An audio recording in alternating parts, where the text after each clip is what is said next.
व्यक्ति अच्छा भाग्य लेकर के पैदा होता है तो ये भी उसके पुनर्जन्म के कर्म ही हैं। कुछ लोग बहुत बड़े घरों में पैदा होते हैं और अब ये देवगुरु बृहस्पति का जो परिवर्तन होगा ये आपको काफ़ी लकी बनाएगा, ऐसा आपकी राशि कहती है, ऐसे आपके ग्रह कहते हैं। यानी कि 1 मई 2024 दोपहर 1:50 पर जो गुरु महाराज का ये बहुत बड़ा 12 साल के बाद राशि परिवर्तन हो रहा है, इस परिवर्तन से आपके जीवन में व्यापक बदलाव आएंगे। पर मैं ये तो नहीं कह सकता और ना ही मैं ये कहना चाहूँगा कि परिवर्तन बहुत शुभ ही शुभ होंगे। पर हाँ, ये ज़रूर बोल सकता हूँ कि कुछ परिवर्तन बहुत लकी हैं। हाँ, ये भी बोलूँगा कि इस परिवर्तन के साथ कुछ भावों की मजबूती में कमी भी आएगी, यानी कि कुछ ऐसे रिजल्ट आपको मिलते हुए नज़र आ रहे हैं। तो दोस्तों, वीडियो को पूरा और अंत तक सुनने से बहुत कुछ लाभ मिलेगा। बहुत सारे लोग आगे बढ़ा बढ़ा के सुनते हैं, उससे कोई फ़ायदा नहीं है। ना तो आप इधर के रहते ना उधर के रहते, बीच में कभी भी काम नहीं करना चाहिए। इसलिए मैं आपसे विशेष आग्रह करूंगा कि वीडियो को पूरा और अंत तक देखना। आखिर देवगुरु क्या हैं? अगर एक बात बोलता हूँ आपको, अगर देवगुरु बृहस्पति ना होते ना तो समझ लीजिए कि आपका जीवन जो ना ज्ञानहीन हो जाता। समझ लीजिए कि आपके अंदर ज्ञान की प्रवृत्ति नहीं होती। तो सोच करके देखिए कि आपका बौद्धिक स्तर कैसा होता।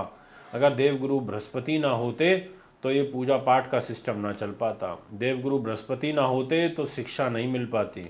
देवगुरु बृहस्पति ना होते तो शिक्षा के अभाव में हम अशिक्षित होते हुए बेरोजगारी की तरफ जाते। देवगुरु बृहस्पति ना होते तो ये जितने डेवलपमेंट हो रहे हैं ये ना हो पाते। देवगुरु बृहस्पति ना होते तो आपसी प्रतिस्पर्धा ना होती। देवगुरु बृहस्पति नहीं होते तो ज्ञान अथाह रूप में नहीं प्राप्त होता। देवगुरु बृहस्पति ना होते तो जीवन का उद्देश्य ही समाप्त हो जाता। देवगुरु बृहस्पति यदि ना होते तो आप ऐसे समझ लीजिए जैसे आँखों के बगैर इस शरीर का कोई महत्व नहीं है, इन 5 तत्वों का भी कोई महत्व नहीं है। अंधकारहीन जीवन हो जाता, अंधकार ही अंधकार हो जाता। और अंधकार तो किसी को पसंद नहीं है। इसीलिए कहते हैं कि गुरु के बगैर गति नहीं है। और गुरु महाराज का ज्योतिष में भी कुछ है। एक तरीके से आचार्य चाणक्य हैं ये। जैसे उन्होंने चंद्रगुप्त मौर्य को तैयार करा, किंग मेकर चाणक्य बने, कभी खुद नहीं बने वो राजा, उन्होंने चंद्रगुप्त मौर्य को आगे बढ़ाया। और उनकी चाणक्य नीति को पढ़ोगे तो आपको समझ में आएगा कि गुरु का रोल हमारे जीवन में कितना बड़ा होता है। इसीलिए दोस्तों, अब आपको मैं और बताता हूँ, ध्यान से सुनो। मिथुन राशि वालों, आपके लिए देवगुरु बृहस्पति का जो ये परिवर्तन है, इसमें आपके लिए कष्ट है। अब वो कष्ट कैसे है वो सुनिए। पहली चीज़ कि देवगुरु बृहस्पति के पास जिम्मेदारी आ जाती है आपके दाम्पत्य जीवन की। एक जिम्मेदारी आ जाती है आपके कैरियर की, यानी कि 7th एंड 10th हाउस, और जाके बैठ गए 12th हाउस में। अब ये 12th हाउस में जाकर के तो बैठ गए, पर इनकी जो दृष्टियां हैं वो मुझे अच्छी नहीं दिखाई पड़ रही। 2 दृष्टियों में तो खोट है, 2 दृष्टियां तो कमज़ोर पड़ गई और एक दृष्टि काफ़ी पावरफुल हो रही है। तो अब इसके परिणाम सुनने के लिए आप तैयार हो जाइए।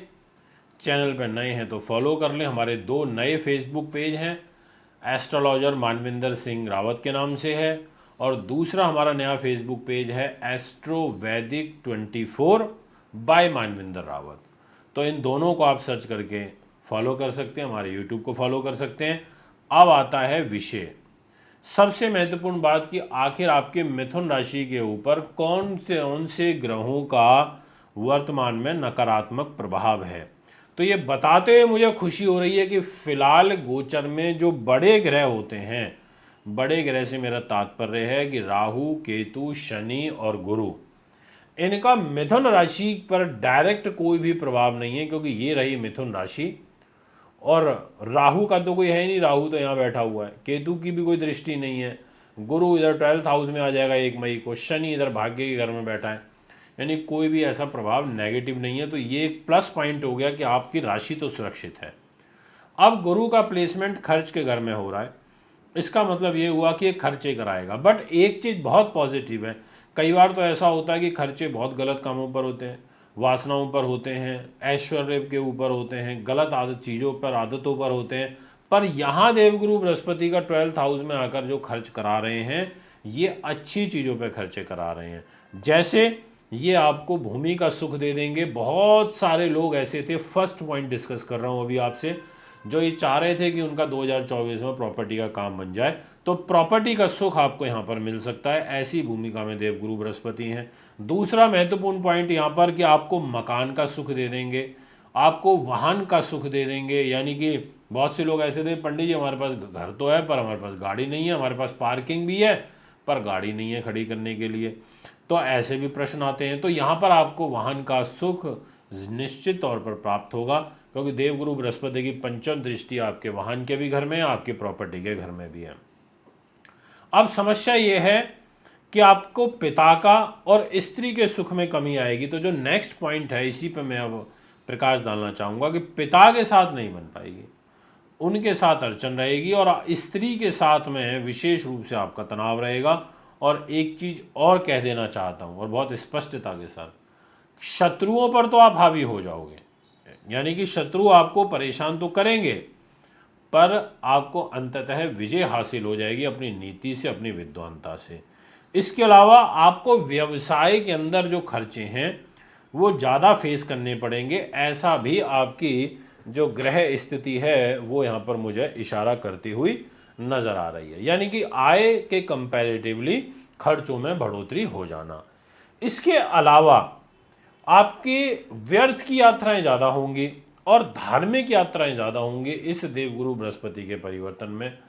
यानी कि आपको एक तरीके से यात्राओं का शौक है नहीं, फॉर एग्जाम्पल, पर आपको करनी पड़ रही है बेमन, ऐसा एक ग्रह गोचर यहाँ पर बनेगा। बट एक अब पॉजिटिव पॉइंट भी है, वो ये कि अगर आप ऑकल्ट साइंस में जैसे तंत्र मंत्र यंत्र रिसर्च खोज ऐसी चीज़ों में विशेष रुचि रखते हैं, आपको लाभ मिलेगा। और एक मोस्ट इंपॉर्टेंट पॉइंट आपसे डिस्कस कर रहा हूँ, अगर आप स्पाई रिलेटेड काम करते हैं, जासूसी से रिलेटेड, जी हाँ, आप फोटोग्राफी विज्ञान का काम करते हैं, आप का काम है रिसर्च करने का, आपको बहुत अच्छे रिजल्ट मिल सकते हैं, ऐसा आपकी राशि कहती है। और एक और आपको काफ़ी इम्पॉर्टेंट पॉइंट बता रहा हूँ, और ये भी आपके लिए बहुत बहुत बहुत ज़्यादा इम्पॉर्टेंट हो सकता है। जैसे अगर आप मशीनरी रिलेटेड काम करते हैं, आप चित्रकारिता का काम करते हैं, आप कंबल का काम करते हैं,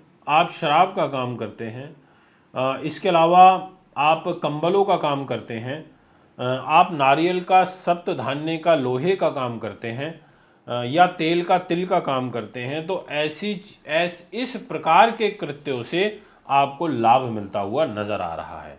अब एक ड्रॉबैक क्या है? ड्रॉबैक ये भी है एक और, क्योंकि सारी चीज़ें डिस्कस हो रही हैं, कि नीच दृष्टि आयु के घर में पड़ रही है, तो घर के अगर बड़े बुजुर्गों का स्वास्थ्य काफ़ी खराब चल रहा है तो उनकी हेल्थ का ध्यान रखना होगा।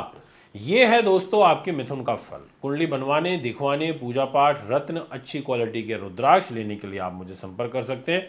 नमस्कार।